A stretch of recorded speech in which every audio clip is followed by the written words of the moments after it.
Hello guys, আশা করি আপনারা সবাই ভালো আছেন। আপনাদের সকলকে স্বাগত জানাই আমাদের চ্যানেলের নতুন একটি ভিডিওতে।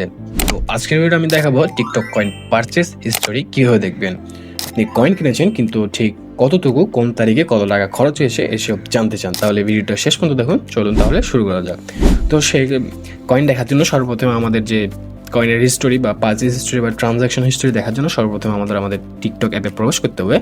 সেখান থেকে থ্রি ডটে ক্লিক করলে আমাদের সামনে এরকম একটা মেনু বার ওপেন হয়ে যাবে। সেখান থেকে আমরা যেহেতু ব্যালেন্স সম্পর্কিত কোনো তথ্য জানতে চাচ্ছি, ইনফরমেশন জানতে চাচ্ছি, তাই আমরা ব্যালেন্সে ক্লিক করলে আমাদের সামনে কিছু লোডিং নেওয়ার পর এরকম একটা ইন্টারফেস চলে আসবে। তো এখান থেকে আপনি চাইলে এখানে ট্রানজাকশন থেকে ভিউ অল দিয়ে আপনি যে হিস্ট্রিটা দেখতে পারেন, মানে আপনি কতটুকু পারচেস করেছেন, কখন করেছেন, এটা দেখতে পাবেন। ঠিক আছে, যেহেতু আমি আমার প্রোফাইলে অথবা এই অ্যাকাউন্টে এখনো আমি কোনো পারচেস করি নাই, তাই এখানে আপাতত কোনো হিস্ট্রি দেখাচ্ছে না। ঠিক আছে, এখান থেকে না হলেও আপনি যদি আবার এখান থেকে ব্যালেন্সের উপর একটা ক্লিক করেন, একটা ইন্টারফেসে নিয়ে যাবে। ঠিক আছে, সেখান থেকে উপরে রাইট সাইডে টপ কর্নারে যে একটা টিকটকের লোগো, ছোট করে একটা লোগোর মতো করে দেখাচ্ছে, সেখানে ক্লিক করলে আপনাদের এখানে যে কয়েনের হিস্টোরি সম্পর্কে নিয়ে আসবে। ঠিক আছে, এখানে তারপর আপনি এখানে ক্লিক করলে অল হিস্টোরি, রিচার্জ, আপনি যেহেতু পারচেস সম্পর্কিত হিস্টোরি জানতে চাচ্ছেন, মানে রিচার্জ সম্পর্কিত হিস্টোরি জানতে চাচ্ছেন, তাহলে আপনি রিচার্জে ক্লিক করলে আপনার কয়েনের রিচার্জের হিস্ট্রিটা দেখাবে। যেহেতু আমি আপাতত আমার কোনো পারচেসের কোনো হিস্ট্রি না, আমি কোনো ধরনের পারচেস করি নাই, তাই আমার এখানে কিন্তু দেখাচ্ছে না। ঠিক আছে, তো এভাবে আপনি চাইলে দেখতে পারেন। ঠিক আছে, তো এখন আসি যে অনেক সময় কি মানে এগুলো দেখলে যে সুবিধা হয় সেগুলো আপনি কত কয়েন বাকি আছে সেগুলো দেখতে পারেন, কোথায় কোন খরচ হয়েছে সেগুলো দেখতে পারেন, মানে ওয়ালেটে গিয়ে। ঠিক আছে, তো এখন আসি যে কিছু সমস্যা হয়। ঠিক আছে, মানে হিস্টোরি দেখাতে কিছু সমস্যা হয়, যে অনেক সময় নেটওয়ার্কের সমস্যার কারণে বা পুরোনো অ্যাপ বা ক্যাচের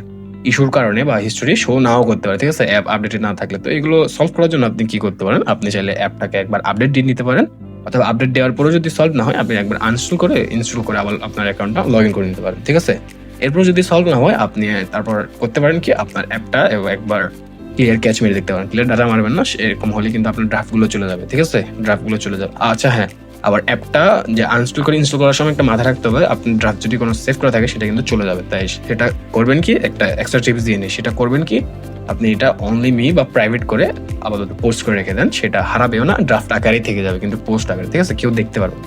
আপনি চাইলে এটা করতে পারেন। এরপর হঠাৎ করে যদি কোনো যদি ভিপিএন কানেক্ট করা থাকে তাহলে ভিপিএনটা বন্ধ করে নিন। ঠিক আছে, এরপর তাও না দেখালে আপনি চাইলে টিকটকের যে সাপোর্টে একটা প্রবলেম রিপোর্ট করতে পারেন। ঠিক আছে, তো সাধারণত 24 থেকে 48 ঘন্টার মধ্যে রিপ্লাই পাওয়া যায়। তো এভাবেই খুব সহজে আপনার টিকটক কয়েন পারচেস হিস্টোরি দেখে নিতে পারবেন। তো ভিডিওটি ভালো লেগে থাকলে লাইক দিন, কমেন্ট করে জানাবেন আপনার নেক্সট কোন টপিকে ভিডিও দরকার। সাবস্ক্রাইব করে পাশে থাকুন। টিকটক রিলেটেড আরো গাইড ও ট্রিক্স নিয়ে আবার আসছি। টিল দেন স্টে ক্রিয়েটিভ এবং স্টে স্মার্ট। Good bye.